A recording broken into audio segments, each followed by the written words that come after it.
Hello, it's Alex. Welcome to my channel. Thank you for joining me for this week's video, which, I guess it's a bit of a confession.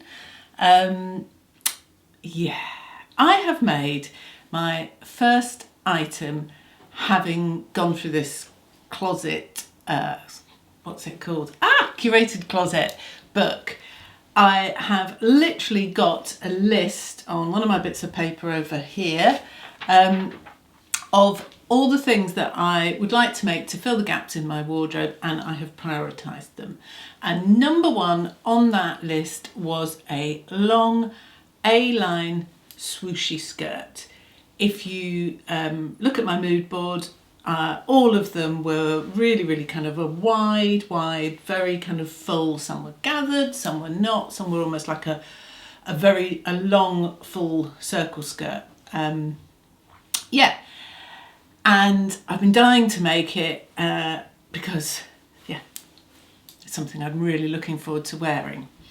So, having been through that Curated Closet process, I should know what the formula is and what to look out for. I had some fantastic suggestions for skirts to choose from lots of you subscribers, and I will come to that in a bit and have a little look through the ones that were on the shortlist. But did I choose a skirt that fitted the correct formula? Did I go for A-line? No, I didn't. Did I choose a really nice fabric that's going to have lots of drape and give me a swoosh? No, I didn't do that either. Did I get seduced by the nice picture and the cute little bag on the side and end up making the Bernadette pattern from the Friday Pattern Company? Yep, that's what I did. Here it is. And don't get me wrong, it's a really nice skirt, it's a really nice pattern, but it is not what I was supposed to be making. And subsequently, I don't actually think it works. Not for me in my wardrobe, not as a sewing pattern. As a sewing pattern, it's fantastic. But for me in my wardrobe, it's not quite right, because it's neither A-line. I guess actually if you look at the line drawing, it is A-line, but it's not A-line enough. I was looking for something that had a real contrast between the waist to the hem. It's not that. Neither is it a kind of more form-fitting pencil skirt. And I knew that. You look at the pictures, it's there, clear as day. I just got seduced by the cool image. There is even an image on my mood board with a skirt with a little bag attached to the waist. And I've said it, didn't I? I said that that's what happens, that I get seduced by a pattern. You have an idea, you go, that looks so cool, and you run off and make it, and you don't stop and think, yes, but will I wear it? And as cool as the bag is, where is it? There it is. As cool as the little bag is, I'm not even convinced that I'm going to wear it with the bag. It comes with a belt with D-rings on it. I hate belts with D-rings. Honestly, I fell at the very first hurdle.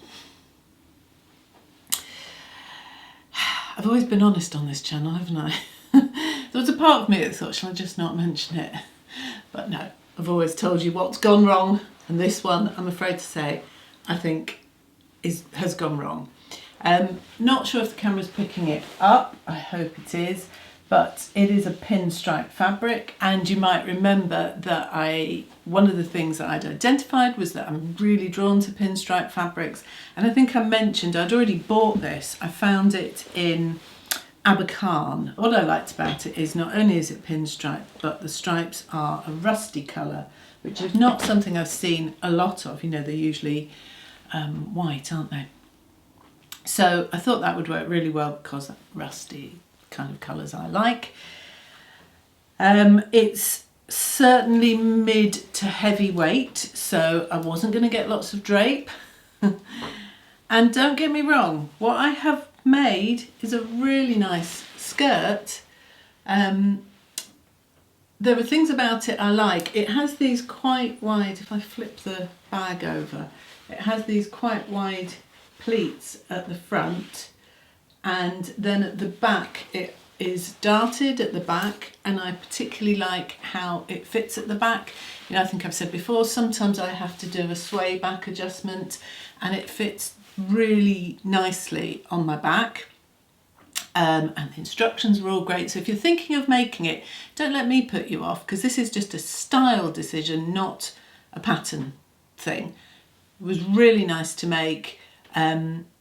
I was a little bit unsure which size to go for, because I was at the lower end of a large for my waist, but that would have been quite big on my hips, so I kind of risked it. They do give the finished garment measurements, so I did risk it and I went for a medium, and in fact I did have to take a little bit off either side, about a centimetre off. So if you want to make it and you're between sizes, I would go down rather than up, especially considering it doesn't have a separate waistband, it's a faced waistband, so there's a facing on the inside, so you are kind of relying on it fitting relatively snugly at the waist, because even though you have, yeah, look, it's a, hopefully you can see that, even though you have the belt that you could argue is going to keep it in place, you don't really want the belt pulling in too much tighter than the skirt and then having all that kind of slightly strange ruching behind it. So you do need it to fit quite well around the waist, and yeah, I definitely had to take it in a little bit. So I am really annoyed with myself. Yeah, it was definitely a case of not listening to my own advice. I am hoping that, you know, they say we learn our best from our mistakes, so hopefully that has really taught me that I have got to stop and think before I rush off and make something. And I knew that that pattern wasn't fitting the brief, and I just didn't stop and think rationally. Making the little bag was quite fun. It was a little bit more complex. It's not something I've got a whole lot of experience with, making bags and small fiddly things. You might notice that my little loops that fit on the belt are not sitting at right angles. They're not quite straight, but actually when you put it on the belt and wear it, it doesn't really seem to notice. So I seem to have got away with that. But yeah, it has like a little zip at the top, and then it's got the front flap and a little pocket. I used a button rather than a press stud, just didn't have one in black, and that was easiest to do. The mistake I made with this is that it is lined, and I used the same fabric for the lining, and as I said, this is sort of medium to thick, this fabric, and it did mean that if my corners, if I move out of the way, my corners aren't quite as sharp as I would have liked them to be. So, and you know, I've got a bit of a kind of bowing here. I know I'm being fussy here, but I would have liked it to have been nice and angular and nice and sharp. But hey ho, I will have a play with wearing it with different things, but honestly, I feel it on me, maybe because I've added the extra length. I added about 12 centimetres in length because I want all my skirts to be long and to sort of skim the top of my boots. Maybe it's the extra length, maybe it's the colour, maybe it's the pinstripe, but I feel it feels a bit costumey. It feels a little bit like a sort of, I felt like a severe housekeeper. I felt like Mrs. Danvers in Rebecca while I was wearing it, and yeah, slightly Edwardian. That's probably the length though, but I just didn't feel comfortable in it, and I've got a horrible mistake, yeah, Freudian slip. I've got a horrible feeling it's a mistake. So, as I said, lots of people gave me suggestions for skirt patterns, including some from Leanne that were slightly non-conventional. So I've put them all on my Amira note, and I'm going to do a quick run through because there are a couple I think you might be interested to see that are not from pattern companies that we know so well. I haven't done all the skirts that are out there because there are so many, but there are a few candidates because I still want to make this, I still want to get it right.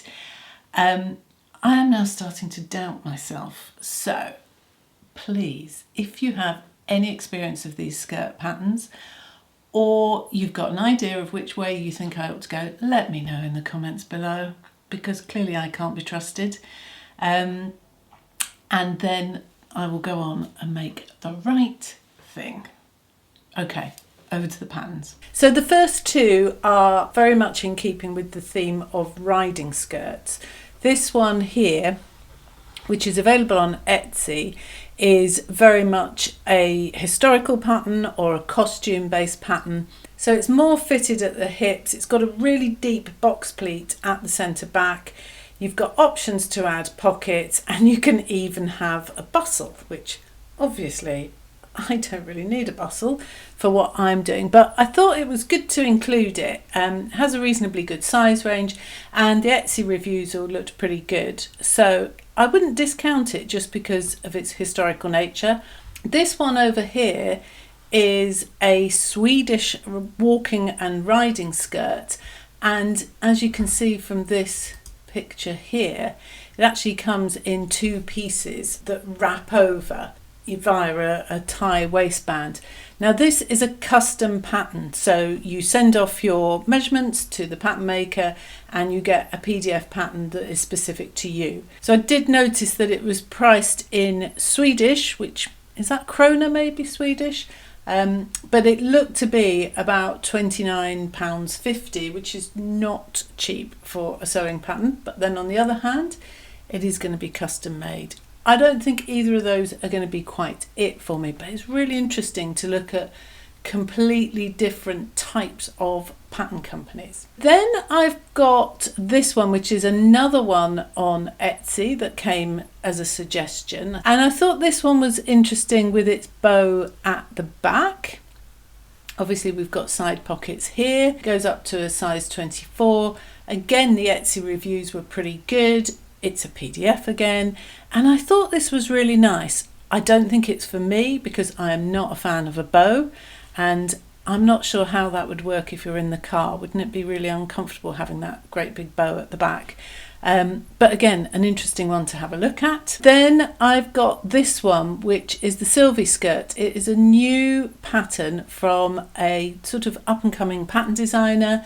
It's from Cinnamondaisy. She has just one other sewing pattern at the moment in her collection, and this is a new release. I think it came out on Black Friday.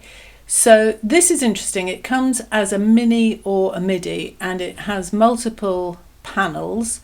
Again, a really, really good size range. You've got optional pockets in the side seams, but I also like the fact that you've got an elasticated back, which I thought was really interesting. The ties on this are optional, so you wouldn't necessarily need to have them.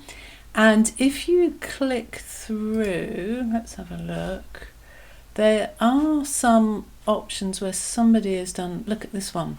I was looking at this colour blocking, I thought that was really interesting. So it's quite a versatile, no, I'm already signed up, quite a versatile pattern, this one.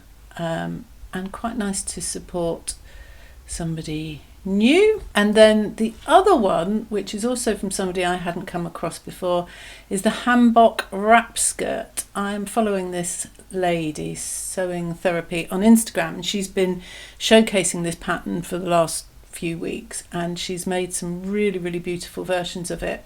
It goes up to a size 53 hip, and it's a wrap, but it does seem to have quite a big amount of overlap, so you don't have to worry about the flashing element.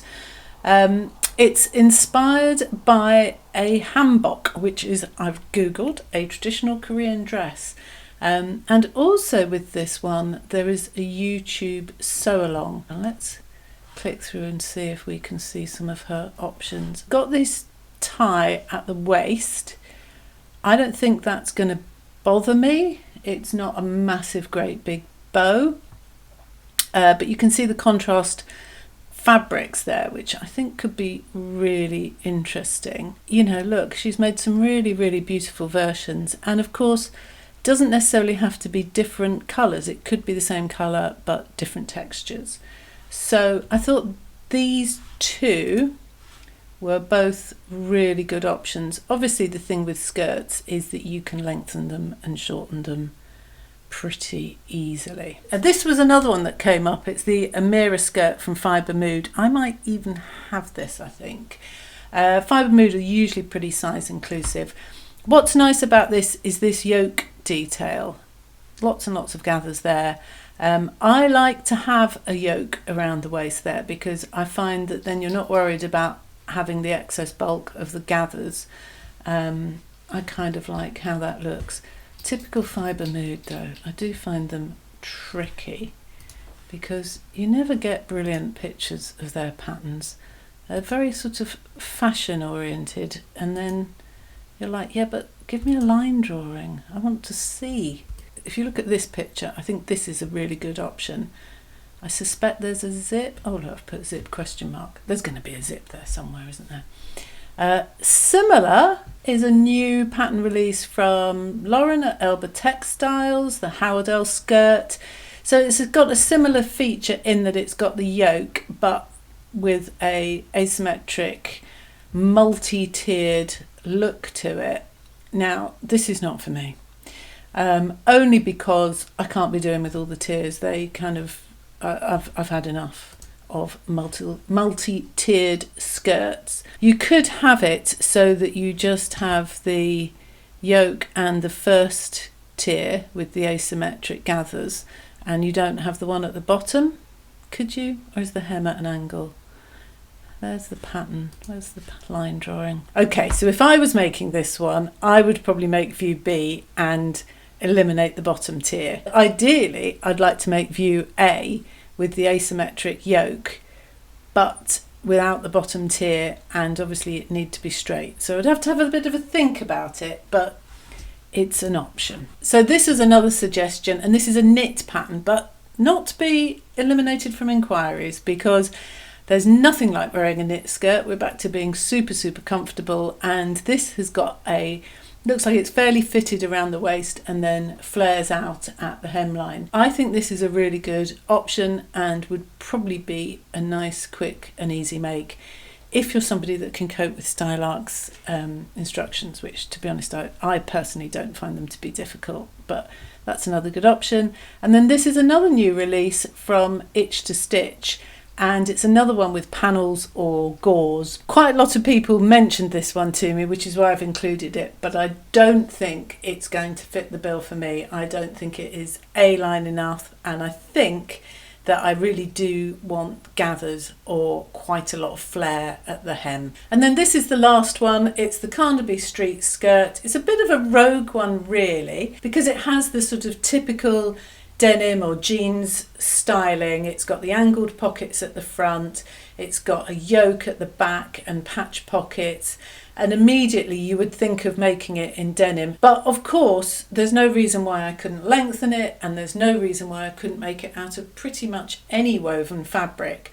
I don't know if it's going to quite work for what I'm looking for, but I wanted to throw it in the mix because, again, it was a suggestion, and I like the idea of not always using a fabric that you would traditionally associate with a pattern.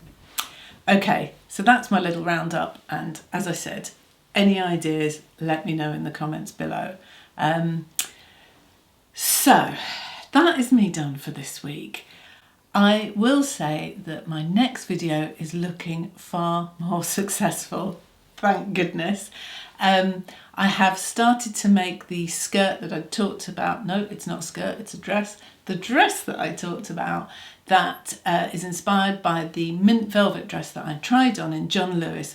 It's the one that is like a long sleeve t-shirt top with a woven gathered skirt on it. It had little cargo pockets on it as well, and that Lamazi Fabrics had colour matched some fabric for me.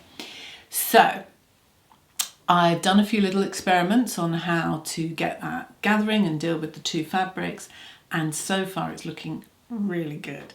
Let's hope that I have turned a corner and it's all uphill from here. I'll be back very soon to show you how that's gone, and in the meantime, thank you very much everyone. See you soon.